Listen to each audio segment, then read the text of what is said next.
Shalom semua, sekali lagi kita bertemu di dalam pelajaran hidup baru di dalam Kristus. Kita sambung pelajaran kita di dalam pelajaran 6 sampai 10 dan saya akan bahaskan secara ringkas apa yang dipelajari di dalam pelajaran 6 hingga 10. Pelajaran 6 saya dapat mempelajari bagaimana kuasa kegelapan bekerja di dalam setiap anak-anak Tuhan. Dan saya pelajari siapakah kuasa kegelapan itu? Tentunya iblis kan? Ya, sebelum saya bahaskan iblis itu, saya ingin memberitahu kepada kita semua bahwa ada 3 malaikat, yaitu malaikat Mikail, yaitu penghulu malaikat perang, malaikat Gabriel, penghulu malaikat pembawa kabar, dan malaikat Lucifer, penghulu malaikat penyembah. Tetapi ada dalam 3 malaikat ini ada satu malaikat yang Tuhan tidak suka. Dia yaitu malaikat Lucifer. Dia ingin menyamai Tuhan. Dia ingin lebih tinggi dari Tuhan, pendek katalah. Dan Tuhan tidak suka akan perbuatan ini, sehingga dia membuang malaikat itu ke bumi dan ia menjadi iblis. Itu disebabkan iblis-iblis itu akan malaikat-malaikat yang pengikut Lucifer itu sedang menyesat orang-orang percaya kepada Tuhan. Jadi apa yang banyak gelaran lah iblis-iblis itu, seperti bintang fajar, dia menyerupai Tuhan, menyerupai Allah. Bintang timur, bintang Yakub, bintang timur yang gilang gemilang, itu adalah gelaran Lucifer. Dia sedang menyerupai, mensamakan dirinya dengan Tuhan. Ya, kenapa kejatuhan iblis ini terjadi? Disebabkan kesombongan. Hati-hati dengan kesombongan. Saya pelajari kesombongan ini akan membuatkan kita jauh di dalam hadirat Tuhan dan sedang dikuasai oleh roh kegelapan. Yang saya pelajari pekerjaan-pekerjaan iblis pula ialah seperti yang saya katakan tadi, menyesatkan anak-anak Tuhan. Dia juga suka membuatkan kita susah di dalam kehidupan, kehidupan kita seharian. Dia seringkali mengganggu, terutamanya anak-anak Tuhan. Dia seringkali mendakwa kita. Kalau kita berbuat dosa, di situ dia akan mendakwa kita. Kamu sudah melakukan ini. Sedangkan Tuhan tidak pernah mendakwa kita.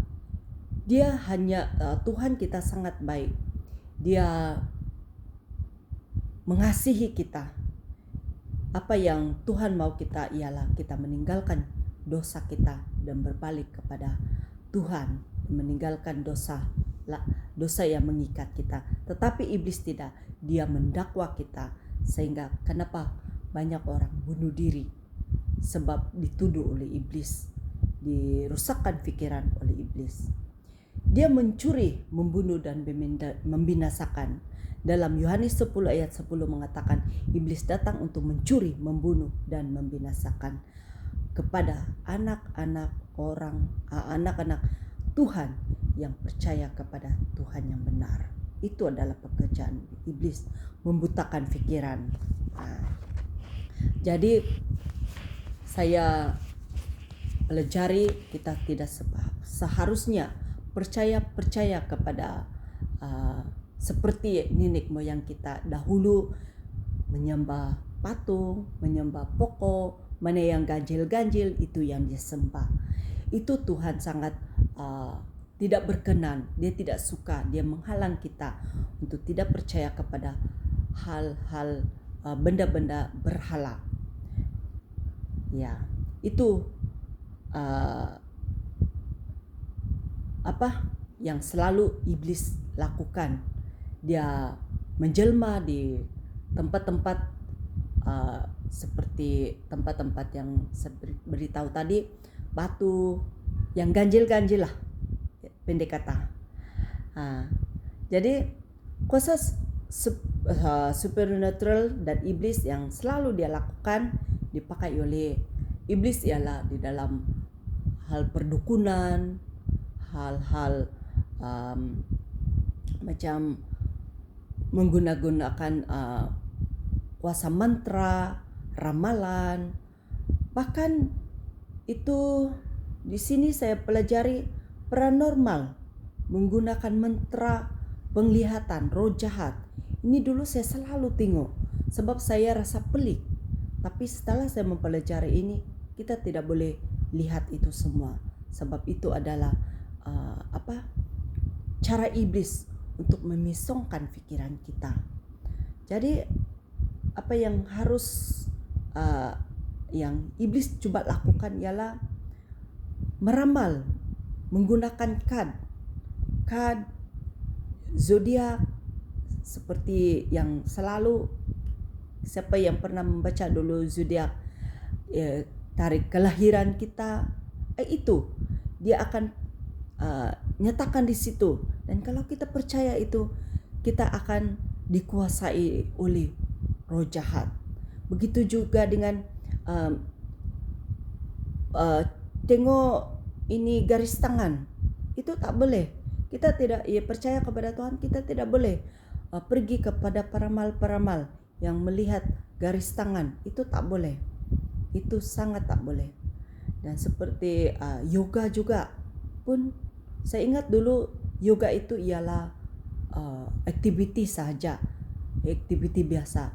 Tetapi sebenarnya yoga itu kalau kita lebih mendalami lagi, itu ada satu spirit yang dipakai oleh roh-roh iblis untuk membuatkan kita masuk di dalam kuasa kegelapan. Ya, hati-hati dengan semua ini. Jadi saya juga mempelajari tahyul. Ya, ini yang baru saya sadar. Dulu pun saya pernah terfikir kalau bergambar 3 orang tidak boleh, sebab kalau orang yang tengah cepat meninggal. Tapi itu adalah tahyul, bukan kita yang tentukan kita punya usia, umur kita, tapi Tuhan yang tentukan. Jadi jangan percaya itu semua. Amin. Jadi bagaimana penyelesaian? Ya, ini saya sangat suka. Sekiranya anak-anak Tuhan sudah terhirit dengan kuasa kegelapan, penyelesaian dia ialah kita cepat-cepat sadar bahwa itu adalah dosa yang sedang mengikat kita, sedang memutuskan hubungan kita dengan Tuhan.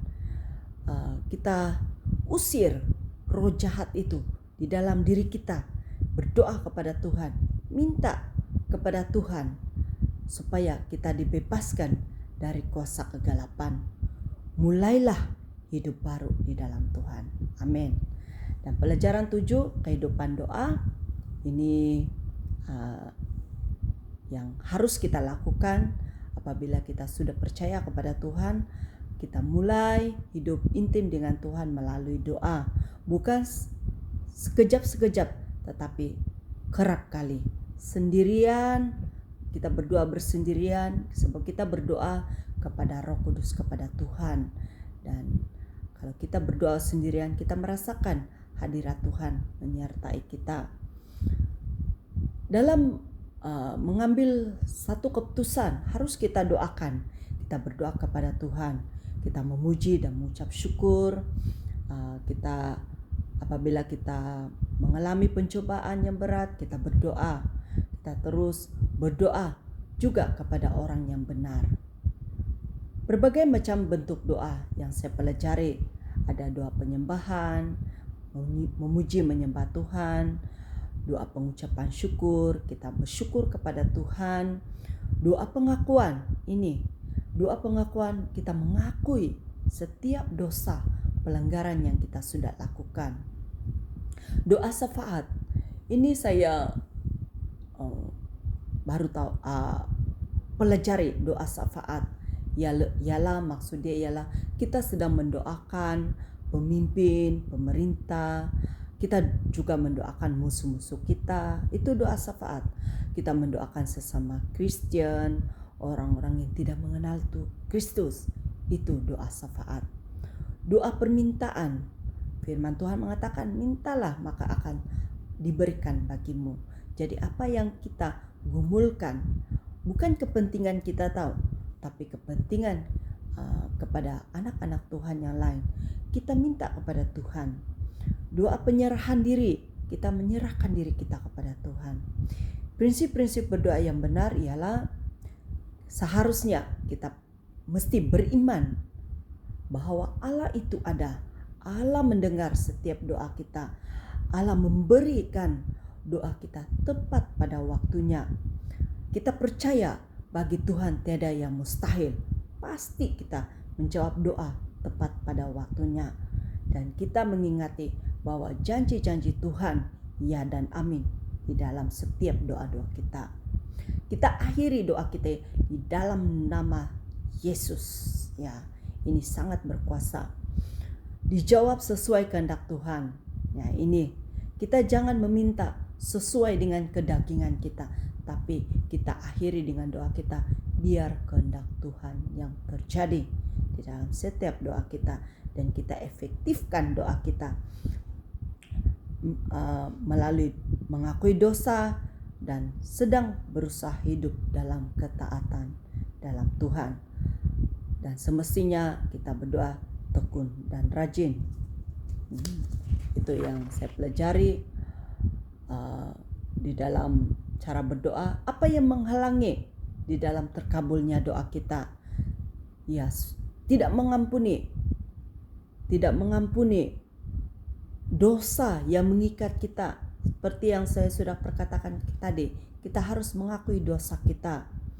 Kalau kita pernah marah, ada perselisihan, menutup telinga kita dengan suara-suara Roh Kudus, meninggalkan Tuhan, menolak panggilan Tuhan, pernah kita menumpahkan darah, tidak mengindahkan firman Tuhan, kesombongan kita, merasa diri benar, memusuhi, kejam, berbuat jahat terhadap orang kudus, terhadap hamba-hamba Tuhan. Kita mengakui itu, sebab itu adalah semua dosa yang akan menghalang doa kita. Kita tidak percaya kepada doa. Betulkah doa saya nih? Seringkali kita juga akan berdoa seperti apa yang saya doakan ini Tuhan jawab atau tidak. Itu mula menghalangi doa kita tidak terjawab. Ketidakpercayaan, motivasi yang salah, doa untuk memuaskan hawa nafsu, doa yang egois, doa yang keluar dari hati yang sombong, tidak bijaksana dan tidak hormat terhadap istri, suami, atau anak-anak siapa sajalah. Kita harus menghormati supaya doa kita tidak terhalang. Seringkali kita juga berdoa bertele-tele. Contohnya doa makan, boleh beberapa menit, jadi setengah jam sampai sejuk nasi. Itu tidak betul. Tidak minta hikmat kebijaksanaan dari Roh Kudus untuk bagaimana berdoa. Ya, pendalaman lebih lanjut seterusnya ialah puasa. Ya, sini juga saya dapat mempelajari puasa, jenis-jenis puasa. Puasa Musa, puasa Hari Raya Pendamaian, puasa Daud, puasa Elia, puasa Esther, puasa Daniel, puasa Yesus. Mungkin kita sudah pernah berpuasa, seringkali kita berpuasa. Mana kedudukan puasa kita itu tergantung kepada setiap pribadi kita. Tapi bagi saya, cara pribadi yang Roh Kudus letakkan di dalam hati saya, apa yang mengikat kita itu yang kita puasakan. Contohnya kita diikat dengan telepon, itu kita puasakan. Yang mengikat sesuatu, mengikat kita, yang membuat kita jauh dari Tuhan, itu kita puasakan. Ya, saya harap kita paham jenis-jenis puasa ini. Cara berpuasa yang benar yaitu mencari Tuhan, merendahkan diri, membuka belenggu kelaliman, dan melepaskan tali kuk, mengasihi dan berbelas kasihan. Bukan kita berpuasa untuk kedagingan kita, untuk kepentingan kita, tetapi sebenarnya kita berpuasa untuk orang lain. Ya, ada manfaat, ada banyak manfaat di dalam puasa ini, yaitu pastinya berkat Tuhan akan melimpah karena kita setia kepada Tuhan, mengikuti apa kemauannya Tuhan. Amin. Dalam pelajaran 8, firman Allah yang hidup. Sini membahaskan tentang firman Tuhan yang hidup, yang kita selalu jalani di dalam kehidupan kita. Kita dapat mempelajari Alkitab dari Perjanjian Lama, Perjanjian Baru, dan saya sarankan seperti yang saya praktikkan, setiap kata-kata dalam firman itu kita harus perhatikan, karena firman itu adalah hidup yang boleh membentuk iman kita secara pribadi, karena dia dapat membuka pikiran kita, dapat menegur kita secara pribadi lewat firman ini. Dia boleh juga memperbaiki setiap kehidupan kita lewat firman Tuhan. Bagaimana cara belajar firman Tuhan yang baik? Pastinya mendengar firman Tuhan melalui hamba-hamba Tuhan, baik di gereja atau di YouTube, di mana saja, dan membaca firman Tuhan secara teratur. Minta di apps Google ada memberi kita pengajaran bagaimana membaca firman Tuhan yang teratur. Kamu sendiri Google, dan pasti kita dituntun sesuai dengan aturan-aturan. Tetapi harus diingat, kita harus mendisiplinkan diri untuk membaca firman Tuhan. Jangan hari ini membaca, esok lupa, lusa lupa. Tidak, kita harus membaca setiap hari, karena itu adalah makanan rohani kita. Dan coba menghafal. Kalau menghafal, cara menghafal firman Tuhan, contohnya Yohanes 10 ayat 10 yang sama dia punya simbol, dan kita ingati. Saya ingat Yohanes 10 ayat 10. Iblis datang untuk mencuri, membunuh, dan membinasakan. Jadi saya tahu itu tipu muslihat iblis, dan saya pegang itu sebagai firman pedoman di dalam kehidupan saya. Sudah pastinya kita hari-hari merenungkan firman Tuhan, membincangkan di dalam kelompok kecil akan firman Tuhan, dan melakukan firman Tuhan. Kita jangan bahaskan firman Tuhan, sebab firman Tuhan bukan untuk dibahaskan, tetapi kita renungkan, kita lakukan, lakukan di dalam setiap pribadi kita. Kita membincangkan firman Tuhan, apa yang memberkati saya lewat firman ini. Bincangkan supaya kita saling diberkati Tuhan. Amin. Dan itu yang saya boleh pelajari tentang firman Tuhan. Pelajaran 9, menjadi penatalia yang baik. Penatalianan yang baik ialah artinya orang yang diberi tanggung jawab untuk mengelola dan menguasai harta benda milik orang lain. Ini maksud dia menjadi pentelayanan yang baik. Contoh-contoh di dalam Alkitab yang kita dapat baca, Yusuf. Ya, kita semua sudah tahu bagaimana Yusuf menjadi kepala rumah di Mesir dahulu. Yesus berikan perumpamaan tentang talenta, dipercayakan kepada kita semua, kepada setiap orang. Saya kena percaya kita semua ada talenta. Jadi kita jaga talenta itu. Jangan biarkan talenta itu pergi begitu saja tanpa kita tidak memakai untuk kemuliaannya Tuhan. Ya, itu yang saya dapat pelajari tentang penyertaan.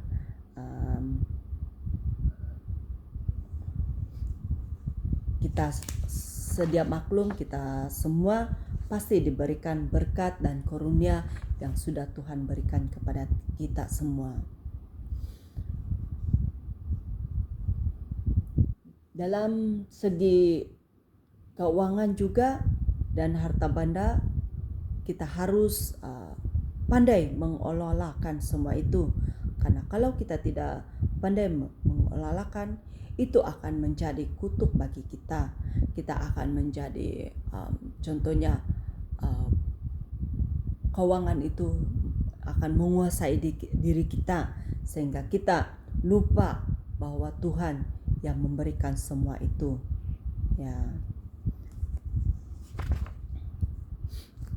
Dan juga saya tekankan juga tentang persepuluhan.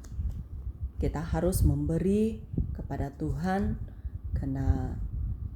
bukan karena kita sudah diberkati Tuhan, itu sudah pasti.